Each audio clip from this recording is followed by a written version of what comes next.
This is a frank and brutal description of our educational system. We're down 165 classrooms. Children are not able to really study properly kasi kulang talaga tayo ng classrooms. Our connectivity, our schools still aren't connected. Yung curriculum, ang raming issues with the curriculum. Hey Eiyo! Welcome to the Hey Eiyo podcast, where I yap about whatever I want with whoever I want.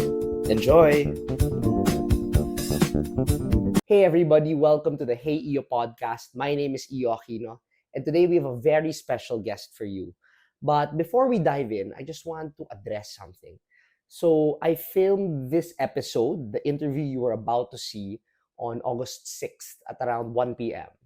1 p.m. was the interview at mga 2 something, and then afterwards, nag-vote yung Senate or nag-convene yung Senate, and they voted to archive the case of Vice President Sara Duterte. They voted to archive her impeachment case. I am currently filming this on the evening of August 6th. So we're not really going to be talking about impeachment in this interview since nangyari yung interview before the vote. But I want to link to you guys yung more extensive commentary ko about impeachment here. And you can also find it in the comments. Okay, so without further ado, we have a very special guest. He is a sitting senator. I already mentioned his name earlier. And he needs no introduction, but sige nga, I'll tell you. He was he's newly elected senator in the last May 2025 election. And he ranked number 2 with almost 21 million votes, 20.9 exactly.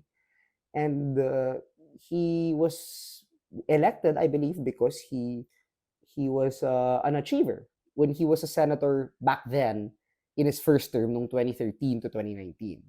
One of his landmark legislations was yung Batas para sa Libreng Kolehiyo, which he attributes as one of the biggest reasons why a lot of people voted for him.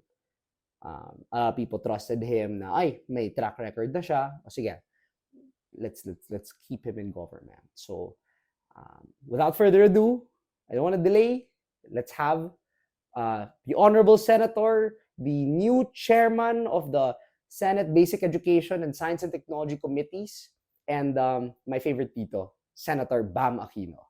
Hello, Tito. Hello. The great and honorable Senator Bam Aquino. I'm not sure if those two, kung pasok yung great or honorable, di ba? Just your favorite uncle. Okay na ako doon. Yes, my favorite. Hello, thank you so much. Thank you for being on the podcast. This is a very special episode because we're filming this here in the Senate. And we're filming this in your new office here. Yes. As you just started last June 30th. Yes. Right. And so, the term started noon time of June 30. Okay. Pero itong opisinang to, just last Monday, actually. Okay. So, this is a 3-day-old office. Welcome to our new office. We hope to pass many laws in this office. It's an honor to be here. It's in its infancy, and parang mukhang new siya talaga, and it's so clean, and then all the lighting is so fresh. Well, I mean, how did you think of designing this? I mean, did you start as soon as you started? The girlfriend of one of your cousins, si Simon, si Blanche volunteered, so she made the layout. Okay. We tried to make it as welcoming as possible.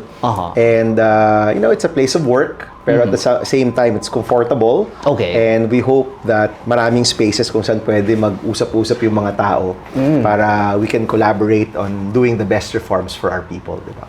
Ayos. And you also just got 2 committee chairmanship positions, yes. No? You are the chairman of the Basic Education Committee. Congratulations on that. I hear that's a very tough endeavor. It's a tough committee. It's also, honestly, one of the most important committees in the Senate. Yes. So, it's a big challenge, pero tayo naman, dyan tayo, di ba? Kung saan yung challenge, dun tayo. Kung saan yung mga kailangan na reforma, dun tayo pumapasok. Yes. So, both the Education Committee and Science and Technology, Yes. those were also my committees in the first term. Oh, okay. Yeah, so I also had those committees in the first term ko. But then, yung Education Committee was both basic and higher ed. Okay. Hindi pa siya na-split. Oo. It was split a few years after I left. Okay. And then yung Science and Technology, I also had that committee before, and now I have the committee again. So we're hoping, much like before where we were able to pass the free college law, no? We're hoping we can pass major reforms again with these two committees. Oh yes, and I want to get into the nitty-gritties of those reforms later on. And I also want to congratulate you. You just got the committee on science and technology like a few days ago, no? Yes. Congratulations on that. So, given all of these, all of these movements happening in your life, how are you? I'm so excited. Honestly, we're excited to do the work. Every day, I wake up and I'm excited to do the work, no? Ang pinaka-problema ko yung traffic kasi as you know, we live in QC. And parang isang oras papunta dito, 2 oras pa uwi. So, Monday to Wednesday ang session. That's when, of course, you have to be here. Yes. And I'm clocking siguro 8 to 9 hours of traffic in those 3 days. Okay. So medyo excited talaga siya kasi way back in 2013 to 2019, it was about 45 minutes to go here from Quezon City. Okay. Maybe 1 hour. No? Ngayon, kung maka 1 hour 30 ka pa uwi, medyo swerte ka na. Wow. Yeah. So doon ako medyo naninibago na ang haba ng oras mo sa sasakyan. And in my case, I'm trying to be productive. So maybe sabi ko nga, baka doon kami mag-meeting, no, doon sa sasakyan. Kasi sayang oras di ba? True, I agree. So, we're adjusting to that. Okay. It's interesting kasi when I got in last week, Yes. which was the opening of Senate, no? Parang surreal. Kasi you know everyone, like the sergeant at arms, yung mga guards, yung mga pages, the receptionists From few before. years ago, 6 years ago. Wow. They're the same. Oh, Kaya lang, okay. medyo maputi na konti yung buhok na, or medyo pumayat na ng konti. Kasi sabi ko, pumayat ka, may diabetes na po ako di ba? So, people are getting a little older, and they're changing a little bit, but more or less, parang things feel the same. Okay. But then ikaw mismo, you've also changed. I've changed from then, no? I mean, from the first term, I was the youngest in my first term. I was 36. Just turned 36 in 2013. Okay. So, medyo iba rin yun. Iba yung dynamic mo as the youngest senator. Yes. At that time, we had people like Miriam and Serge Osmeña and Frank Drilon. Yes. Of course, Tito Soto. Enrile. Senator Enrile was also there. So, you had that layer of more senior senators, di ba? I remember nung first term ko, ako yung youngest at 36, and I think si JPE was 90 something at that time. So our age range was about 50 to 60 years. It's a very diverse Senate. Ito, iba. Kasi I'm coming in, I'm not a neophyte anymore. In Yes. fact, I'm just the third youngest na lang now. Hindi na ako youngest, di ba? But I'm also a returning senator. So medyo iba rin ng konti, no? You're a little bit older. Yes. A little bit, I'd like to think, wiser. Yes. May battle scars ka na kasi natalo ka noong 2019, natalo si VP Lenny in 2022. So medyo mas may grit ka ng konti. You're a little bit different, 'di ba? You've gone through different things. But honestly, I'm just really excited to be here and to start working on the reforms. I'm really excited for you. I mean, you seem very energized now. Parang 6 years of, rest and, finding time for yourself, no? Ano ba? Sabi nga nila the dark years, di ba? The dark years. No, it's interesting kasi, in 2019, so of course you helped me. Iyo pala po is one of my best campaigners out there. 2 thumbs up. So in 2019, talo, di ba? I didn't expect to lose in 2019. In fact, we were doing well in the surveys. Pasok naman. On election day, laglag ka, di ba? And I lost by a small margin. How many votes was that? 300? 200,000? 200,000 votes. 0.2%. Holy cow! So talagang napakaliit lang. We didn't really expect to lose, but you lost, di ba? Okay. So move on na with your life. Nag-prepare na kami. I had another office. And then, after a few months, wala pang isang taon, nag-pandemic. Di ba? And during the pandemic, parang for many of us na wala naman sa posisyon, parang time kinda stopped kasi hindi ka pwede lumabas ng bahay, di ba? So, it was such a different time to go from the elections to the pandemic. And then, nung tail end of the pandemic, nag-start na yung moves for 2022. Oo. And of course, being campaign manager for VP Lenny was a whole other challenge. Yes. Learning from that campaign, that heartbreaking campaign, learning from it, but at the same time, not losing hope. In fact, ako nga, a lot of people said that they lost hope after the 2022 campaign. Yes. Diba? Oo. Pero ako hindi. I was actually a little bit more hopeful kasi nung 2019, the last time I ran for the Senate, talagang tahimik yung mga tao. Yes. That was the height of the Duterte administration. People were really afraid to come out and support, no? In 2022, the opposite. Nakita natin, ang raming taong lumabas. Oh, yes. Oh. Ang raming volunteers and parang yung takot sa mga tao parang nawala, Oo di ba? nga, I So, remember that. to see 2022 from the lens of 2019, parang you felt may hope talaga, no? Oo. Meron talaga, we can really build on something and really take this forward. And in 2025, as you know, we began talagang napakababa natin, no? 24? 22? 24 to 32. 1 year before. So, May 2024, 24 to 32 tayo. Wow. Diba? So, starting at that place and then going through the campaign and slowly seeing the support come out, di ba?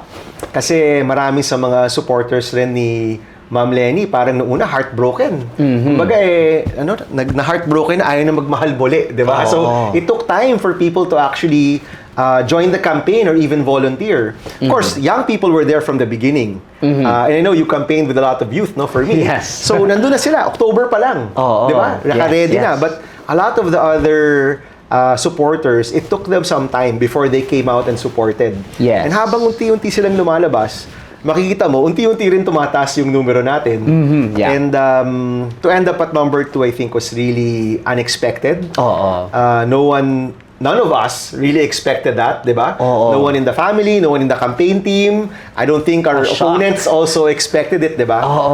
But to see the journey from 24 to 2, I think really puts a lot of burden, no, on you, firstly, but secondly, also a lot of gratitude, no? Yes. Kailangan ka magpasalamat sa napakaraming tao for this victory, di ba? And as I said many times, the best way to repay all the people who supported is to do the work. Yes, I agree. To focus on the I work, agree. focus on the reforms, focus on the promises. Yes. Kasi ang rami nating pinangako na gagawin sa edukasyon, no? So now I think it's time to just focus on the work and make sure that the reforms na kailangan ng tao matupad talaga.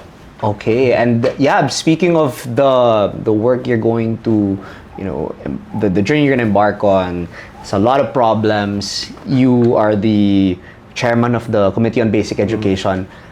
There are so many problems in our education system now. There's an education crisis, as you'd say. Can you describe to us parang what does that education crisis look like? How bad is it? It's pretty bad, no? It's pretty bad. And ito, hindi lang to galing sa anecdotes or galing sa sarili nating observation. This is what the EDCOM report actually says. Yes, no? okay. So, the government came out with the EDCOM report. Year 2 was last January. Year 3 is coming out in a few months. So, if you look at year 2 of the EDCOM report, nakalista doon lahat ng mga problema natin sa edukasyon. And sabi ko nga in my privileged speech last week that this is a frank and brutal description of our educational system. We're down 165 classrooms. So our public school kids, nag-aaral yan 2 shifts, 3 shifts. Nagsisiksikan sa mga classroom or in a covered court, tabi-tabi yung mga klase doon, plywood lang yung nagbubukod sa kanila, di ba? Kids are going to school in waiting sheds. Children are not able to really study properly kasi kulang talaga tayo ng classrooms. Of course, the last administration was build, build, build, yung pinaka one of their main taglines, but I think they failed to build any classrooms, no? Sobrang konti. So, classrooms pa lang, malaking problema na. Our connectivity, our schools still aren't connected. No, I passed the free Wi-Fi free internet access in Public Places Act way back in 2017. Yes. We've spent billions in in government budget here, government taxes, and hindi pa rin siya implemented. man. So we need to see our schools connected to the internet. Okay. It's 2025 after all, di ba? Oo. Yung curriculum, ang raming issues with the curriculum, our learners are basically 2 years behind. Okay. Yung grade 3 ay talagang grade 1 at yung grade 5 ay talagang grade 3. No? So, 2 years behind yung mga kabataan natin.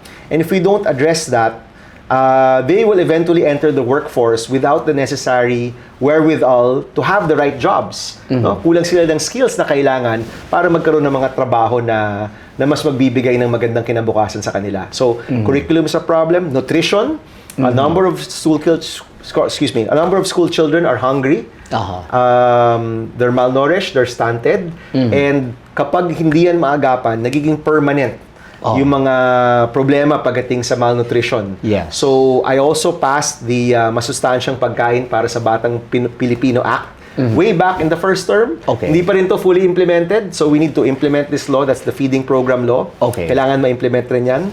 Our teachers need more support. Overworked and underpaid. Okay. Our textbooks aren't getting to the students.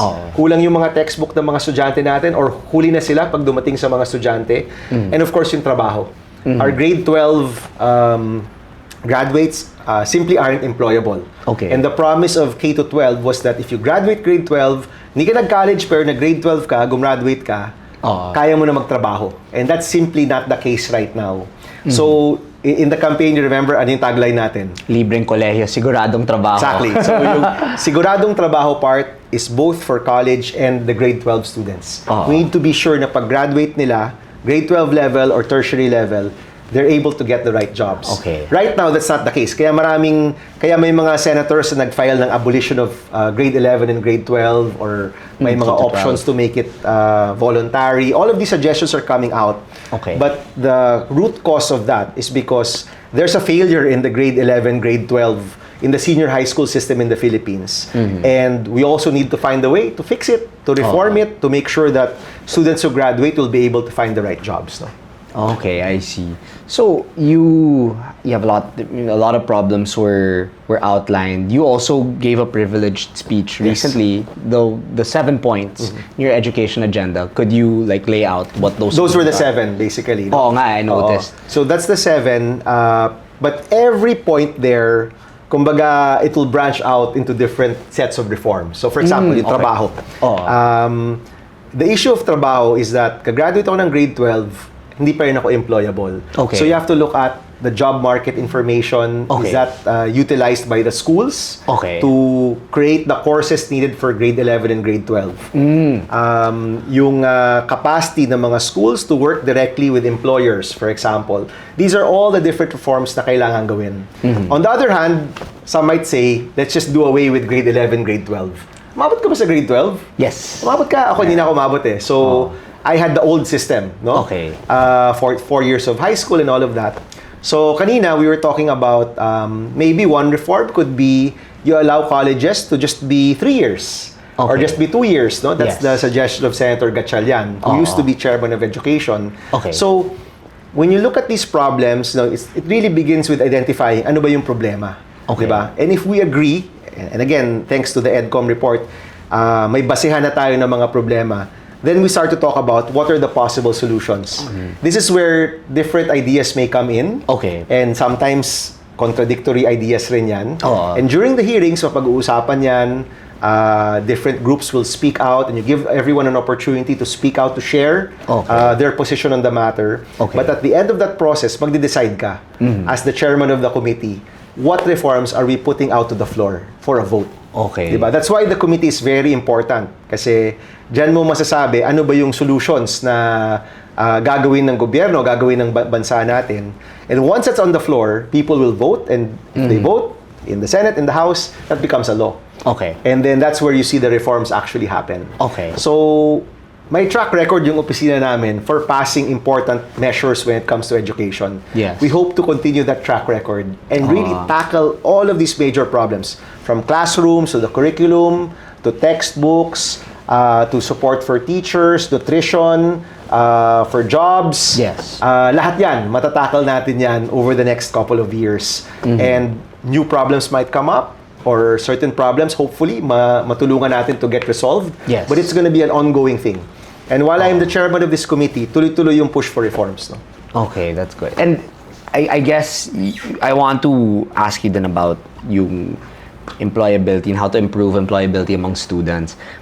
Some people would argue that, I guess, you have a mix of the education system that may be in need of reform, but maybe also the private sector might have some role to play in this employability issue. Parang is there who's at fault in all of this, and if anything, how can that employability gap be addressed?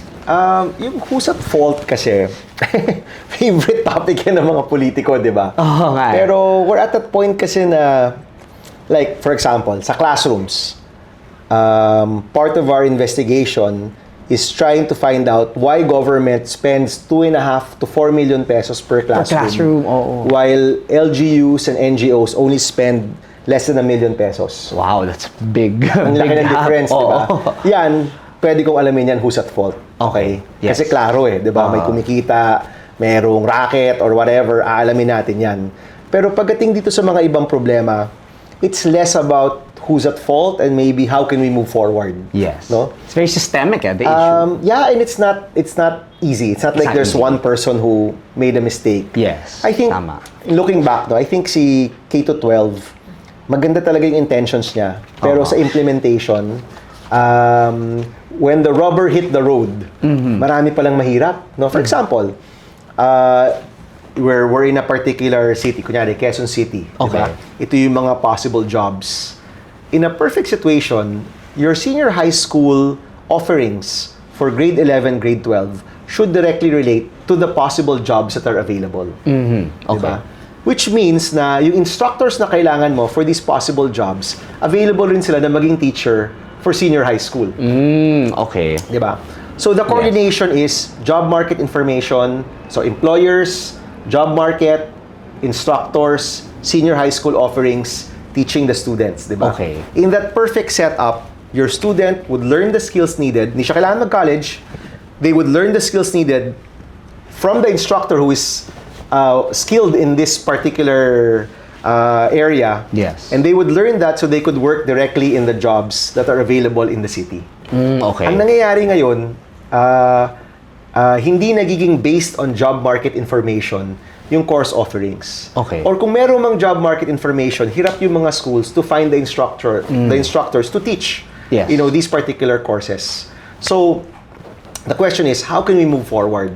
And one of the laws that we filed, yung STEP program or STEP Act, School to Employment Program, basically creates the mechanism to have this job market information and gives the schools some leeway in terms of modifying the curriculum so that the students can be directly connected to the employers, no? Oh, that's smart. So, yung mechanism na yan, wala pa yan eh. So, by legislating that mechanism, we're hoping this issue can be improved, no? What I imagine is that the employers will directly work with the schools, and maybe for some aspects or for some subjects, kung talagang gusto ng school at ng employer na magkaroon ng magandang partnership, maybe the instructors comes from the companies. Sila na mismo magbibigay. Or yung OJT or yung work immersion, diretso na siya dun sa mga kumpanya para may hands-on training yung mga bata, di ba? So we have to bring this together. Kasi the whole idea of grade 11, grade 12 was about employability. So we have to bring the employers, the LGU, and the schools closer together para mas integrated siya. I'm interested in the senior high school employability. Parang what industries are you looking at, or what kinds of jobs are you looking at for senior high school? It depends on the area, di ba? Okay. So in the urban area, of course, some might say, BPO work, meron pa yan. Okay. Or recently we had a pilot, although SUC level to, hindi senior high school, with a firm that does parang they do the back-end work of a lot of financial institutions in the US. Okay. So, ang kailangan nila, accountancy students. Diba? So, we link them up to Batangas State University. Okay. Although, may accountancy track rin dapat ang senior high school, no? Okay. So, we could have linked them there as well, diba? But even that track, hirap yung mga schools to find the teachers to teach senior high school accountancy track. Yung nangyayari, and I just heard this from Senator Gatchalian earlier, kinukuha nila mga math teachers to teach accountancy. Oh. So, kind of related, but not exactly, Not di ba? exactly, So, oo. yung mga ganung detalye yung nagkakaroon ng mismatch di ba? Oo. So, we're hoping that through the course of the next few months, we're able to really look at the reforms needed para yung schools natin, at least at the grade 11, grade 12 level, will be able to bring our students closer to jobs. That's a good way to approach this employability issue because frankly a lot of people end up having to invest in college education. In reality, yung job they'll end up in after, would have only required like a senior high school degree. Or if anything, parang some people, even when they get out of college, wala silang trabaho. So Exactly. sayang naman yung the work they put into. Mahalaga yung siguradong trabaho, diba? tama. So, Oo. this job placement reform, so the job placement reform, the ability of schools to modify their curriculum, work with the employers, the LGU, that's both for the SUC level and the senior And high senior school. high school. Yes. Oo. Yun yung reform na tinutulak namin to address this issue. Ayos. So, a lot of these reforms will require you to be working with different stakeholders, Yes. especially mga nasa gobyerno ngayon. I understand you spoke with the Secretary of Education, Yes. Secretary Angara. How was that meeting? Oh, it was a good meeting. I visited him sa office niya. Of course, we were together in the 16th and 17th Congress, Yes, no? oo. So, maganda naman yung pag-uusap. He was fully supportive and they also gave some of their top priorities for the committee to tackle. So, we'll also be tackling some of the reforms that they want to push. No? So, for example, yung masustansyang pagkain para sa batang Pilipino, okay. which is basically our feeding program law, which I sponsored in the first term. They want to amend it para Yes. palakihin yung coverage, para mas maraming ages at kabataan yung matarget at pabigyan ng pagkain. Okay. So, of course, I said that we would support and we would hear that here at the Senate, no? So, I think we'll be able to work together very well. Okay. It's a big portfolio. DepEd, they say, is the most difficult and the most important department, di ba? Yes. So he needs all the help he can get. And from this side of the fence, which is basically the reforms, the oversight, and the budget, no? Oo. Kailangan talaga magtulungan dito. Okay, and I understand you want to push for a 4% budget. 4% of GDP. 4% of GDP. Yeah. I see. Is that how do we get to that point? Well, ano yan, so yung mo? 4%, it's actually 4 to 6% of GDP. And that's that's an additional how many We're how many computing pesos? it now kasi kakalabas rin lang nung budget So we're computing it now. Okay. But my guess is probably another 40 billion pesos 40 billion. no? Okay. to hit the numbers. Yes. And yan yung prescribed ng United Nations pagdating sa proper investment in education. Okay. If you're giving or if you're providing an amount less than that, ibig sabihin you're under-investing in education. And we want to show that the investment is there. Okay. And interestingly enough, during the SONA, nagulat na lang ako, the President actually said that he wants education to be the focus of his administration for the next 3 years. Yes. So para sa akin, kung talagang ito yung focus, dapat yung budget nandyan. Di ba? You show it's the focus by making sure the budget is there. Yes. So I'm starting to get more support here in the Senate to really push this. Yes. And ngayon na mainit yung flood control, a lot of these projects which I think aren't really going to the right places. I'm hoping may mafi-free up ng mga budgets, no? Yes. Budgets can be slashed in items that maybe nawawala lang, nasasayang lang, nananakaw lang. And whatever is slashed, I hope that bulk of money really goes to education. Yes. And part of the work of the committee is also to make sure na yung perang nakalaan ay talaga nagagamit sa tama. So that's really one of the jobs that we have.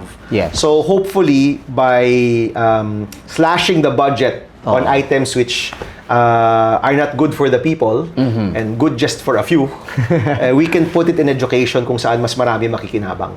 And that's going to be one of the commitments of the committee, to really look at the budget as well. Okay. Are there other reforms you foresee pushing in the sector of education? We'll start with the the reforms in basic education. Okay. Of course, for tertiary, alam natin na in 2025 na slash yung budget ng free college, no? So we've also committed to work with the Committee on Finance to bring back that amount. Make sure that there are enough scholarships. Lumalaki yung mga scholarships sa mga kabataan. And our SUCs also have enough funds to increase their enrollment. Okay. Kasi in a lot of SUCs, ang taas-taas ng enrollment, but they can only accept maybe 25 to 50% of those that enroll and pass the tests, no? Yes. So mahalaga to give them more support so they can also increase the number of students in the SUCs. So marami pa yan. Education it's a big portfolio. I can imagine. So itong pinag-usapan nating 7 things, pang 6 years na yan eh. So totoo lang, di ba? Oo nga eh. But we're hoping by the end of the year, we can get 1 or 2 laws passed already. Okay. Maybe we're looking at maybe the classroom acceleration and maybe the e-textbook. Yung e-textbook, baka interesting sa'yo. Oh yeah, oo. Lumalabas sa EDCOM report na at halfway point of the year, less than half of the textbooks are actually delivered to the students. Oh my. Okay? So January na, Okay. kalahati pa lang ng mga textbook yung nadi-deliver. Of course, raises so many questions. Where are these textbooks? Why do they get there late? Etc. etc. Diba? Pero yung isang solusyon na naisip namin is that all the groups that are now engaging with DepEd, multi-billion or multi-million contracts to provide textbooks, they should allow their textbook to be online on the first day of school. Okay. And downloadable for free. Oh. Para kahit hindi man, of course, we have to fix and address the problem of delivery of textbooks. But while we're figuring that out, maganda sana kung unang araw pa lang ng school year, available na to be downloaded and to be Yes. seen by all of the students everywhere in the Philippines. So all That's the 23 nice. million learners That's nice. on the first day of school, may set of textbooks na silang pwedeng mahanap online. Yes. And if we can work with the telcos to white label the data here, pwede nilang makita to na walang binabayaran. So ang na-imagine ko is, kung noon, naghihintay ka ng half a year bago dumating yung textbook, ngayon, on the first day of class, Meron ka na. kaya mo na siyang makita online. It's a simple reform, right? Simple reform. Sounds doable. Yes. I don't know who will object. Tignan natin kung sino mag-object. For me, that's a clear solution. Yes. Diba? Of course, we still have to work on the delivery, Yes. but at least you're able to provide some kind of solution right away. Yes. No? So, we're looking at, that's a small solution to a big problem. But the problem, kunyari, sa classrooms, no? If it's only DPWH building our classrooms, hindi talaga matatapos tong classrooms natin. If it's one agency building Okay. the classrooms. Oo.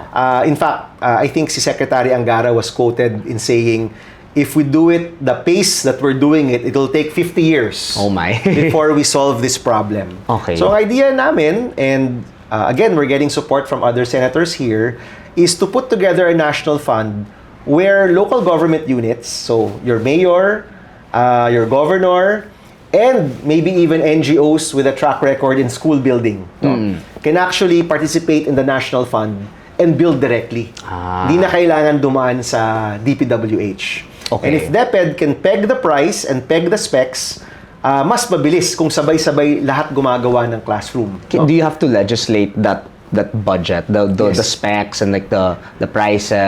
The specs maybe not, kasi we'll allow more DepEd flexibility. to provide the standards. Okay. Yung price will also allow DepEd to specify. But I'm hoping, or I'm gonna push that it's gonna be less than the budget that DPWH Yes. is using now, the 2.5 million. Okay. And closer to the budget that the NGOs are using, which is about 1 million pesos. No? So, Okay. we'll try to lower the budget para mas maraming classrooms ang magagawa. Oo. Sabay-sabay gagawa lahat. And hopefully, we can see a real solution to our classroom crisis. Okay, that's really exciting. It's very And- exciting, honestly. Kasi ano rin siya eh, ang raming Pilipinong gustong tumulong. No? Raming Pilipino gustong mag-contribute. No? Yes. And now we're creating a system where any of us could actually contribute, di ba? So for example, kung yung batch mo, you want to donate a classroom, magtulong-tulong kayo to build up for a classroom and you bring it to an accredited NGO, Okay. they can build a classroom in your name. So nakatulong ka pa, di ba? You can directly participate in our education crisis and solve our education crisis. So na-imagine talaga namin na put together a huge fund, utilizing the budget better, at the same time allowing more groups to volunteer and to support. Yes, it's very similar to yung bayanihan spirit from Exactly. 2022. Oo. I mean, the same people that voted you in will be the same people to solve this crisis Exactly. also. And that also goes all the way back to people power, di ba? Yes. At the end of the day, pag yung taong bayan yung gumagalaw, sabay-sabay gumagalaw, we can achieve even what seems to be impossible. Diba? So, kung noon, we fought against a dictatorship or we fought against very difficult electoral battles, ngayon, I would like to see if we can use that same people power, bayanihan spirit to solve real problems of our country. Diba? Real problems like education, health, employment, hunger. Yes. No? Yun yung superpower ng Pilipino eh. Pag nagtulungan tayo, pag nagbayanihan tayo, we can really achieve so much. Yes. So I'm hoping we can create more areas where people can come together. Hello, everybody. So, I know we're taking a bit of a break here, but I kind of need your help. Nakastart ko lang ng podcast, the Hey Eiyo podcast, and I am continuing to learn more about becoming a podcaster, looking for guests, film editing, and all that. But I also want to get to know you guys, ang aking audience. So if you guys have the time, hopefully you guys can answer my survey that I posted down below in the description.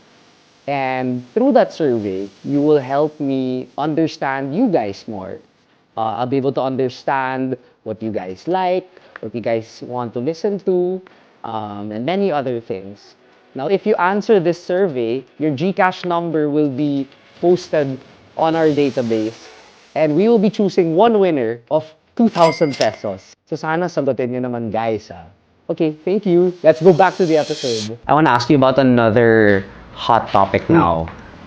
Artificial intelligence. Okay. So, since you're the secretary, the chairman of basic education, I want to ask about your stand on where AI belongs in like our education system. Should it be banned? No, it should should be allowed. It shouldn't be banned. It's a tool. It's a tool. No, it's a okay. tool. Parang calculator lang yan, di ba? Kumbaga, tinuturo sa'yo how to do the math. Pero Okay. di naman bawal gumamit ng calculator in real Yes. life, di ba? Oo. And AI, now that it's in our phones, is gonna be like our calculator in the future. Kumbaga, even now, people rely on it as a tool. But, much like the calculator, kailangan marunong ka pa rin mag-addition, mag-division, mag-subtraction at multiplication. Yeah. So, you have to know the basics. You have to have the foundation, the right foundation, so you can use this tool. Kung masyado kang dependent on AI for anything and everything, and you don't have that foundation, mahihirapan ka rin moving forward. Or worse, it's the AI already that's dictating on you and not the other way around. Ikaw na yung pinaprompt ng AI, hindi na ikaw yung nagpa-prompt sa AI, di ba? So, we have to teach the basics. We have to teach people how to learn. We have to have critical thinking. Ito yung mga basics of education, di ba? Yes. While at the same time, utilizing all the tools at our disposal. Okay. And that's the way I see it now, no? You can't ban it. It's already part of our telephones. Yes. Iba pa nga yung computer eh. Ngayon, telephone na eh. Oo nga eh. So it's even closer. It's in your pocket, literally, di ba? So, I think for our educational system, kailangan they should get their heads around it that it's here to stay. And we should learn how to use it best. But for me, you can use it best if you have the basics. Okay. If you know the basics. Kung kaya mo yung basics of reading, comprehension, mathematics, if you have those basics, then you can use any tool to support you in any of your endeavors. So it's really a supplementary.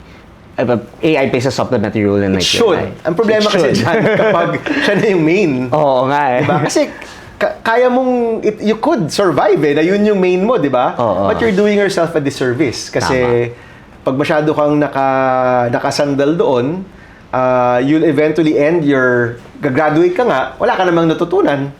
Parang sinayang mo lang yung oras mo, sinayang mo yung pera mo. Yeah. Diba? You have to end your educational journey with having learned something. And if you've learned something, you can utilize all these tools better also. Another tool or another thing that is very accessible in our pockets now is our online gambling sites. Yeah. What is your stand on online gambling? We're gonna ban it here in the Senate. Okay. Nag-privilege speech si Senator Zubiri about this last week. Okay. And a number of us stood up to support him. Okay. So we will move to ban it outright. But at the end of the day, I think it'll be up to the president. Kasi whatever law we pass, he has to sign it. And right now, marami ng panawagan from the senators, from the church, from different groups to ban it, and he can ban it if he wanted to. No? Gaya ng yes. Pogo. Diba, yung Pogo, in one of the SONA, in-announce niya na binana niya yung Pogo, and within a few months, the Pogo was banned, no? And many left the country. In the same way, he can instruct PAGCOR right now to ban online gambling. But if it will take a law before we get there, a number of us will support that law, and he will still have to sign it at the end of the day. No? Okay. You have so many items on your agenda, and that's going to require a lot of cooperation with different stakeholders and government officials and so forth. Yung narinig ko about you is you're very collaborative, you're very cooperative with different stakeholders. But how are you able to like build and maintain all these relationships, these good working relationships? Ano yan? Put the work first. Treat people with respect. Kasi if you treat people with respect, they'll treat you with respect. Diba? Understand that we can't agree on everything. In fact, there will, like, mamaya is gonna be the vote on the impeachment. So that's gonna be a clear division politically, probably. But understand that that's really gonna happen. Kasi magkaiba tayo ng pananaw, di ba? Yes. Pero may mga bagay rin na pwede natin pagtulungan. And during the campaign, many people asked na, ano yung uunahin mo? Syempre, ang uunahin mo syempre yung kailangan ng tao. Yes. And the people require their leaders to set everything aside and work for them. Di ba? Kung yun yung North Star mo, na at the end of the day, nandito tayo para mag-deliver ng mga serbisyo, para magbigay ng mga reforma, para gawin yung kailangan para sa mga kababayan natin. Then, all these other things become secondary. So, ako, ganun lang. Treat everybody with respect. Understand that you will really disagree on certain issues. Yes. But see the 90% of the other issues as an opportunity to work together. It's not that easy, pero the best laws I've passed, napasa ko dahil ganun yung pananaw ko. Oh, that's nice. Kumbaga, hindi mabubuo yung free college law kung hindi ka collaborative. Yes. Kung di mo napagsama yung iba't ibang partido, yung Kongreso at Senado, yung private at public sector. Yes. Kung di mo kung masyadong nakakoncentrate ka lang sa grupo mo, I wouldn't have been able to pass these important reforms. At kung ngayon, gusto pa rin natin magpasa ng mga reforma, mahalaga na you're able to really be expansive and inclusive at the same time. No? Okay. I'm gonna go on a bit of a lighter note now. What is the day in the life of Senator Bam Aquino look like? Now? Traffic. Seriously. Medyo nakakapanibago itong intensity ng traffic in 2025 compared to 2013 to 2019. The intensity is much, much worse. Okay. No? So, Monday to Wednesday kasi, you're expected to be here kasi session time yan, right? And then Thursday, I'm usually outside of Metro Manila or doing meetings. First thing in the morning, you make your coffee, and because of the traffic, kailangan paalis ka na. These past few days, my kids are still asleep. Tulog pa rin sila when I leave. Kasi summer. Summer yun, summer now. Summer, but also because you have to leave early. Okay. Diba? You get here, and sometimes you just wanna go over the speeches or think about your laws, pero ang daming bisita. Like, di ako prepared. Super daming bisita sa opisina. Like me today. Yeah, no, but maraming unannounced. Unannounced? Because, wow. Okay, so what I learned from Jesse Robredo. Jesse Robredo, when he was DILG secretary, open door siya. Okay. Kahit sinong pupunta, kikitain niya. Okay. So, sometimes kasi may mga magbabiyahe from outside of Manila, pupunta, tapos gusto siya makita, kahit 5 to 10 minutes lang, he'll always have time for everybody. Oh, that's nice. And sabi ko, if given a chance again to serve, I want to also have that mentality na lahat ng pupunta dito, kikitain ko kahit 5 minutes lang. Diba? Kaya mahirap pala yun. Mahirap pala siya. Pero we're still doing it. Okay? So, ang raming bisita lagi. You go to session. And then, when session adjourns, you leave. And again, 2 hours traffic siya pabalik. Oh no? my. So, we're figuring something out, how to handle that. But taking out the traffic side, I'm actually quite excited. No, we're excited. I think people here in the team are very excited. They want to do the work. They want to pass these reforms. At nakikita nila na merong role to play. We have a role to play in improving the country. May papel kami in improving the country. And right now, it's focusing on this committee and making sure these reforms are done. Oh, that's good to hear.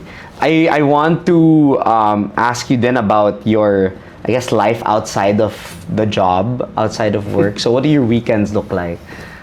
Tulog ako, pare. No, the first week kasi SONA was last week, di ba? So that was technically the first week of session.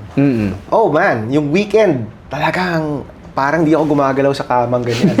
Na-shock yung katawan ko sa stress at pagod, no?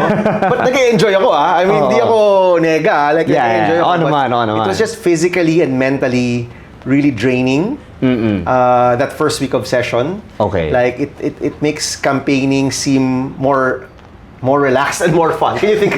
Sipin mo yun, ha? Wow. Sipin mo yun, ha? Gano'ng kahirap yung kampanya natin. Oo nga eh. Parang mas madali siya than last week.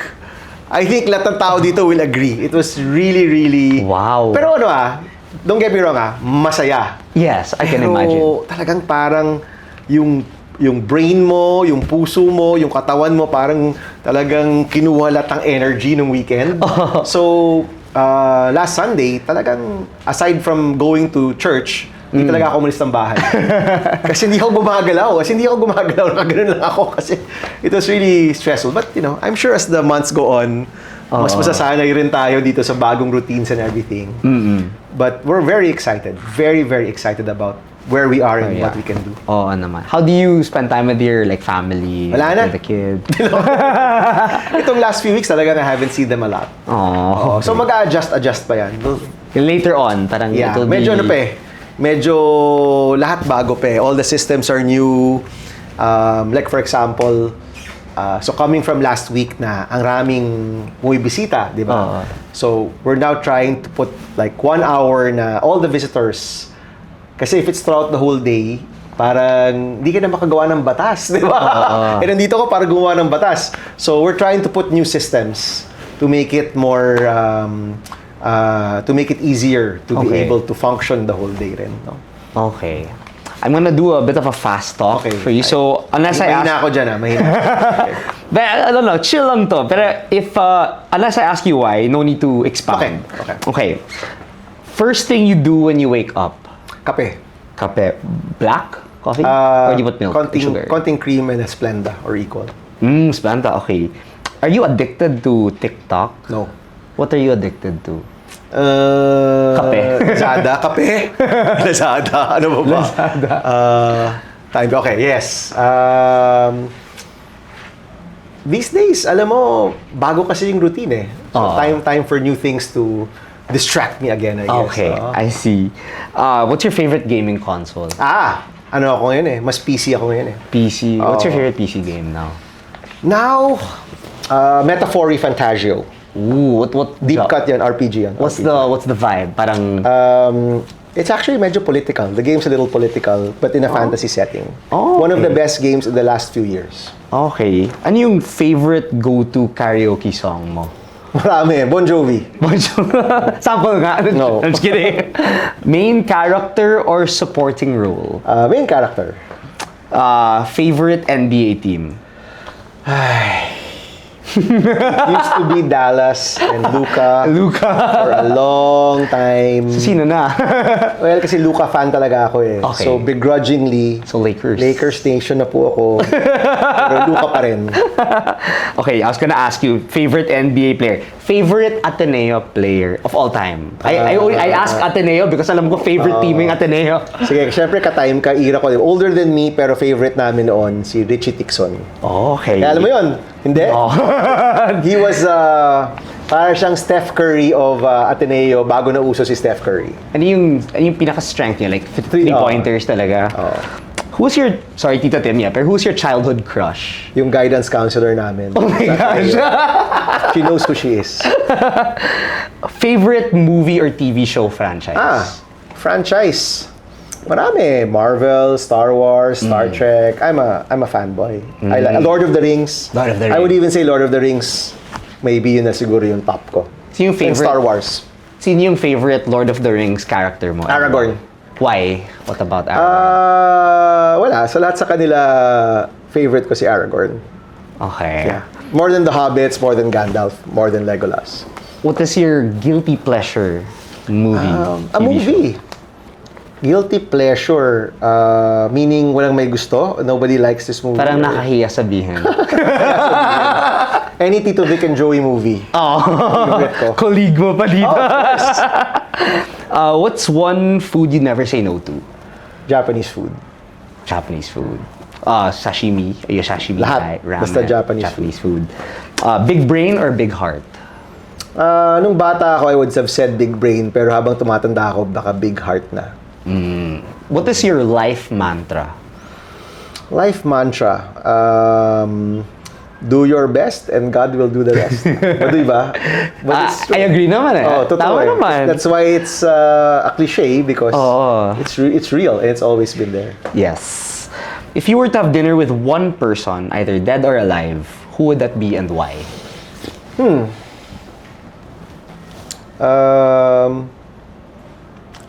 Maybe si Tito Ninoy. Kasi I never actually spoke to him.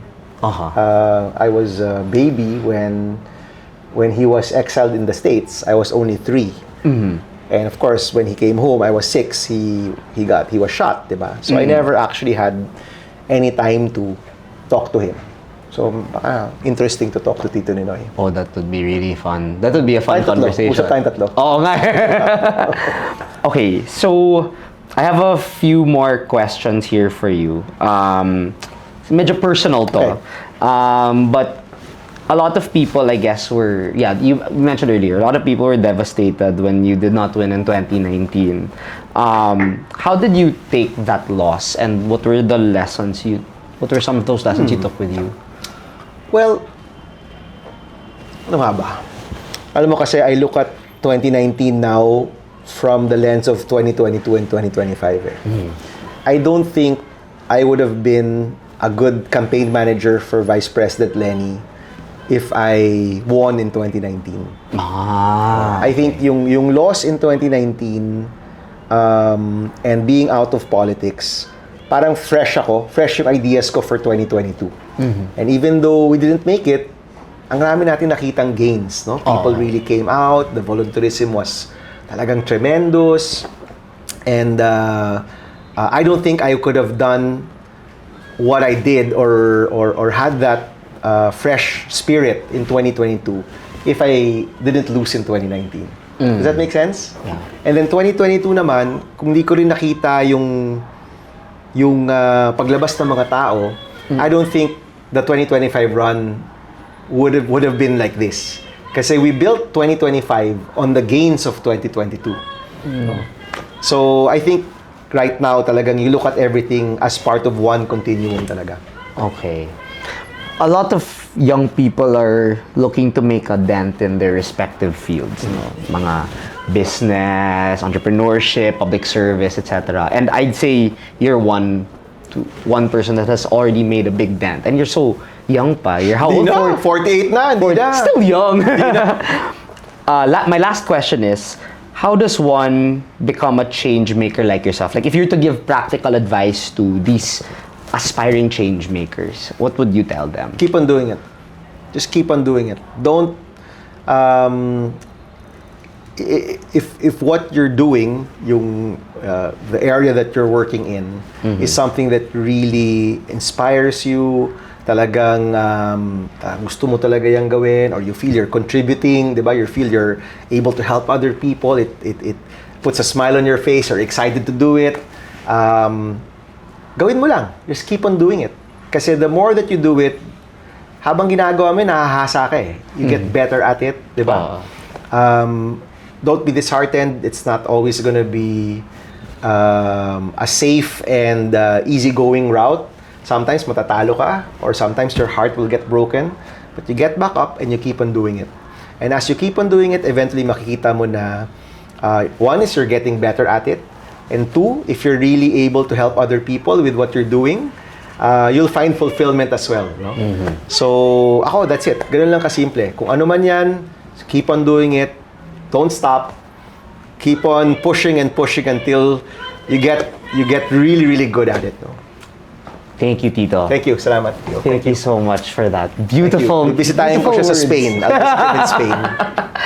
Yes, I'm gonna take note of that. Hey there, thanks for listening to the Hey Eiyo podcast.